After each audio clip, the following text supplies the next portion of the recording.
Hello, welcome to this festive reading of "'Twas the Night Before Christmas", a visit from St. Nicholas. 'Twas the night before Christmas, when all through the house not a creature was stirring, not even a mouse. The stockings were hung by the chimney with care, in hopes that St. Nicholas soon would be there. The children were nestled all snug in their beds, while visions of sugar plums danced in their heads, and mamma in her kerchief, and I in my cap, had just settled our brains for a long winter's nap, when out on the lawn there arose such a clatter, I sprang from the bed to see what was the matter. Away to the window I flew like a flash, tore open the shutters and threw up the sash.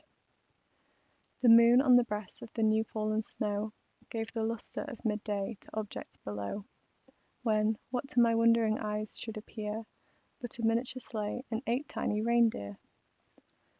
With a little old driver, so lively and quick, I knew in a moment it must be St. Nick.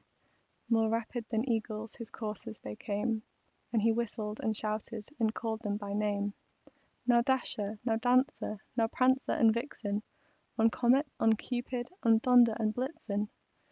To the top of the porch, to the top of the wall, now dash away, dash away, dash away all.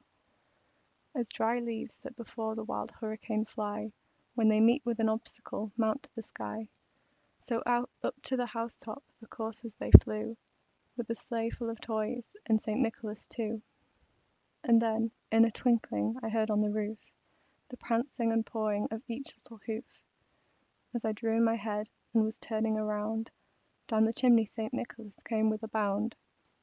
He was dressed all in fur from his head to his foot, and his clothes were all tarnished with ashes and soot.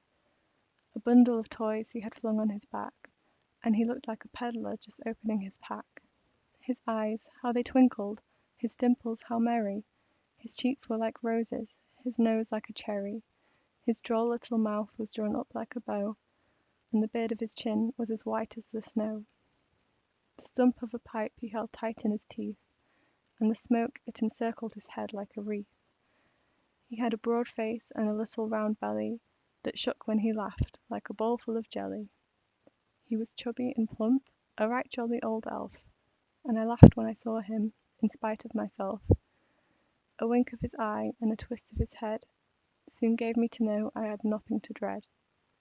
He spoke not a word, but went straight to his work, and filled all the stockings, then turned with a jerk, and laying his finger aside of his nose, and giving a nod, up the chimney he rose. He sprang to his sleigh, to his team gave a whistle, and away they all flew like the down of a thistle. But I heard him exclaim, ere he drove out of sight, "Happy Christmas to all, and to all a good night." I hope you enjoyed this reading and have a very Merry Christmas.